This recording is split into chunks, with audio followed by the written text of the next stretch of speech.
Yeah, the reason people probably wondering like why he worrying about subscribers or worrying about likes or shares or views. As I stated in another video, I feel like this is the only way to raise awareness and bring light to the situation. So the more people see it, the more it's shared to Facebook, Twitter, and things like that, all the social media platforms, the more people will see it, and the more this will like bring light to the unjust or the abuse of authority. So please like, share, subscribe, and comment. I'm responding to everybody. If you subscribe, I'm subscribing back to you. Appreciate it. King.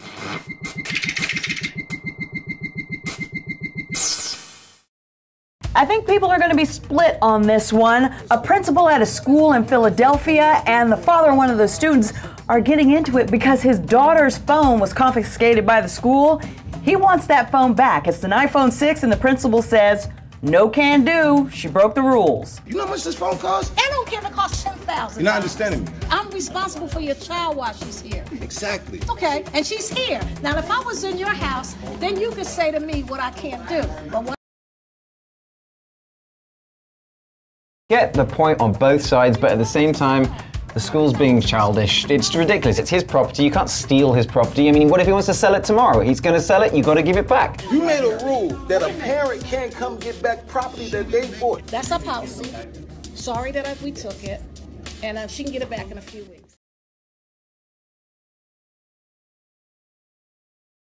Well, if it's policy, she's a principal, she kind of has to follow policy. I need that phone back today, I got man. you, but we can't do it because this policy. That's a school policy. It is school, but I can show you the book if you want. I don't need to see no book. I need to see my phone.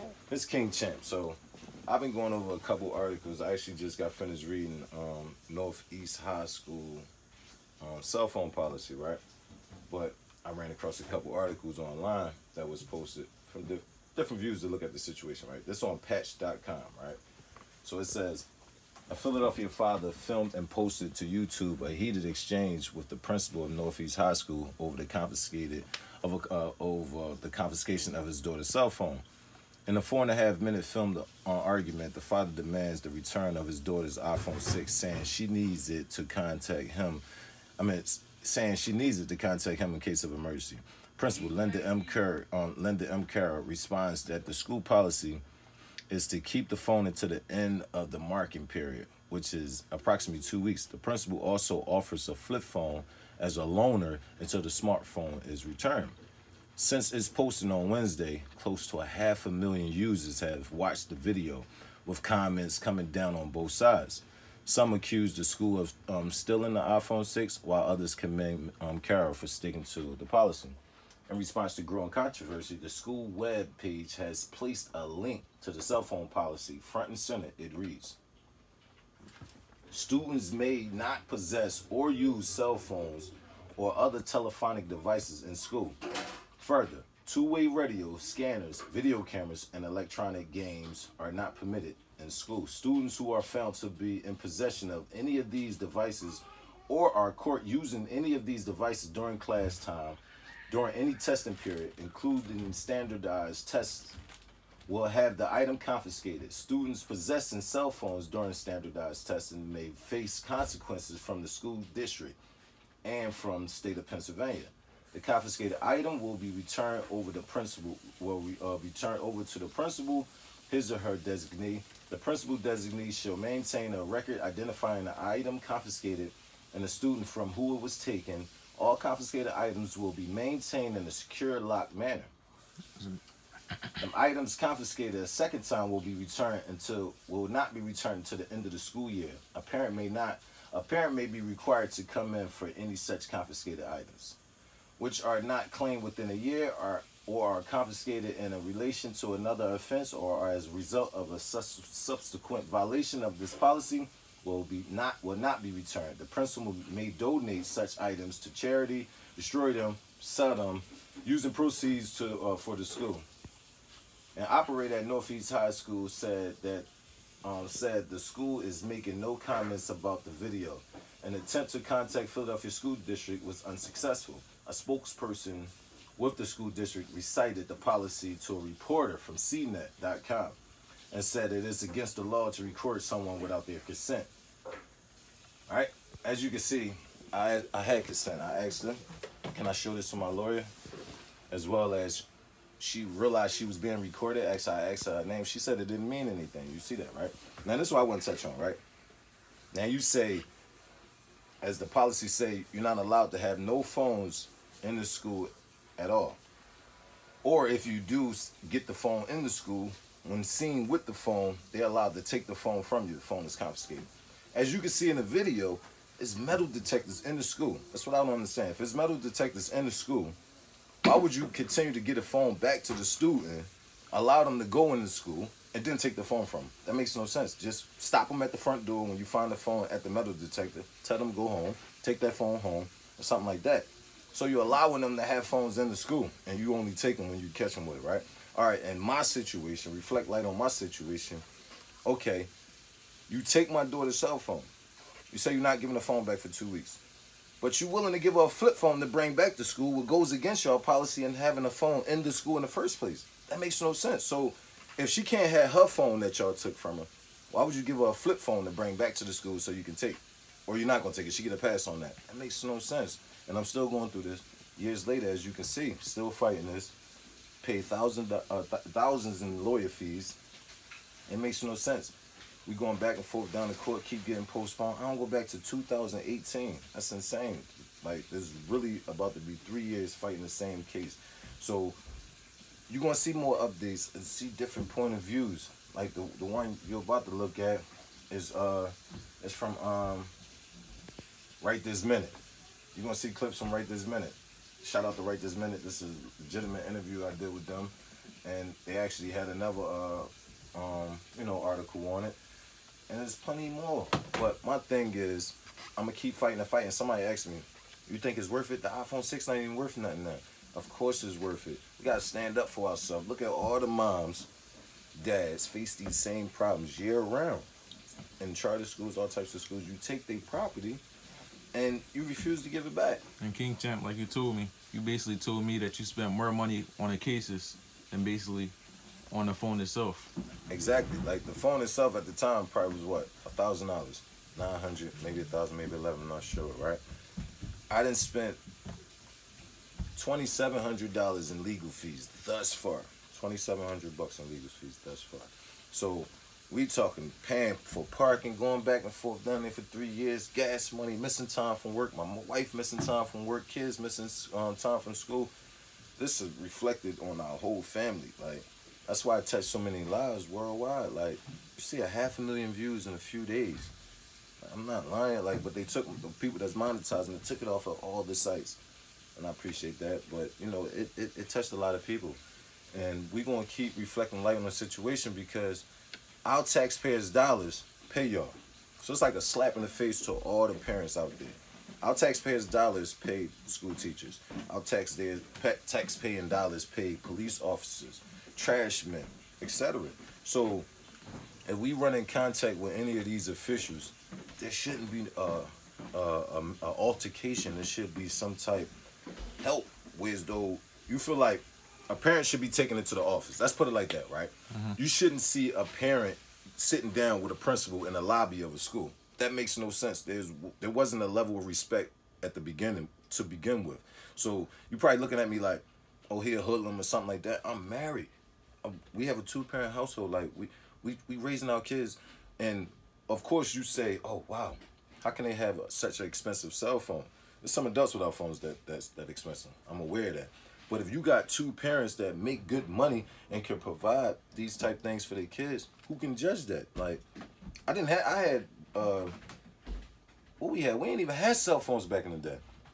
We had Ataris and Nintendos and things like that. Times has changed. We are able to provide these things for our kids, so nobody can judge that. I've read so many comments like, that's an expensive phone. Why she had the phone in the first place? All my kids got iPhones. Honestly, I got 6 kids. Every last one of them got an iPhone. Like, that's just what it is. That's what we able to provide for our kids. I don't think nobody can judge that situation right then. I don't sell drugs, go to work every day. My wife is she's a career woman, and my kids are all successful because they don't hold back. We provide for our kids and we give them that knowledge. So I feel like me standing up for myself is showing my kids like you got to stand up for yourself in life. And don't let nobody take nothing from you because of a made-up policy that don't even go with the school district policy. The phone is taken one time, it's given back to the school. It's given back to the student at the end of the school day. Phone taken the second time is given back to the parent at the end of the school day. The parent got to come back. The phone taken the third time, which y'all not stating in your policy on the website, is given back at the end of the marking period. When was you going to provide proof that this is the third occasion, this is the third incident? How would the public or me or anybody know that this happened the third or fourth time? As far as I know, as the parent, it's the only time I've ever been called for a cell phone up to the school. It's the only time my wife been called for a cell phone up to the school. Another question. As you said before, basically you had to switch your daughter out of school because of the incident, and basically could have made her fail that year. Exactly. Now, if she didn't have help from Lincoln High School, which and I commend them because they gave her extra. She had summer school that summer and was able to make up for getting transferred in the end of the marking period. Like I think it was April. April, she got transferred to another school. It took about a week to find another school, to transfer my daughter to another school. It was stipulations that the only way you can get the cell phone back is if you transfer your daughter to another school. And the stipulations that came from that, the only way we was able to transfer to another school is to pay back the late fees. They charged her $1 or $2 every time she was late. They charged her $1 or $2 every time she didn't have her sweater or something. So those add up and add up and add up. Like it's about money. Like I feel like certain situations in certain schools, it's like you taking from the kid. That's their lunch money. It's like you bullying the kid. Also, you said on the school website they got a policy now seeking that if you basically if you got the phone, if you have your phone taken throughout the day, that they'll now give it back at the end of the day. That's what you were telling? Yes. The phone is to be given back at the end of the day. So they know that they were wrong about the situation, so they decided to change it. That's the understanding I got. Or that could have been possibly the initial policy in the handbook that they get a phone back at the end of the school day to the student, then the phone is to be given back to the parent on the second incident. And the third incident, they would give it back to the parent at the end of the marking period. So why did she see you different in the situation? Why was she not willing to give it to you back the same day? I think I was judged by appearance. Like as you can see, like I'm from the hood. Like I come I'm honest with my kids. I tell them like I'm from the hood. We was raised in the hood, and we was able to move our kids out the hood. Like this kind of still like it's not the best neighborhood ever, but where that school is located at is northeast. It's the northeast part of Philadelphia, so that's like semi-suburban. That's the Rawhurst section, just about of northeast, and it's pretty expensive neighborhood. Like they got houses. They up there. Like there's single homes and twin homes in that area. Ain't no row homes in that area. So you know, with twin and single homes, they more expensive. So I feel like I was prejudged. Like it's a hood guy. Like I was stereotyped like that. So I come in, you know, sweatpants, chucks, or something like that, white t-shirt. I probably look like a hoodlum, and I'm highly intelligent. My kids are highly intelligent. My wife highly intelligent. She a professional. She a nurse, and we wanted to show our kids something totally different on how we was brought up. But some people still don't take that from the initial time meeting you. They just prejudge you like it's a hoodlum, he a thug. What if I feel like it's not gonna be I'm not pulling a race card right now, but I feel like if I walked in as a white gentleman and I probably was dressed a teeny bit different, my parents was different, I'm pretty sure I would have made it past the metal detector into the principal's office and was able to sit down with the principal. If not, then I'm pretty sure a white gentleman or a white woman will be writing a letter to the school district on how they was treated when they got into their school. And I guarantee you that wouldn't happen again to anyone else, because they would change that. Why did I get stopped in the lobby of a school and sat down with the principal? How did I get the privilege of being met at the front door by the principal? That's insane. Like, I never even made it past the metal detector, never even signed in, and never even made it into the principal's office. So technically, when you recording a video that never was intended, when you recording a conversation that never was intended to be private in the first place, you didn't violate nobody's constitutional rights. This is a public setting. This is a public conversation with a public official in a public school. Nothing was ever violated. And I'm trying to just show unjust with someone stealing my property. So I never felt like I was doing anything wrong.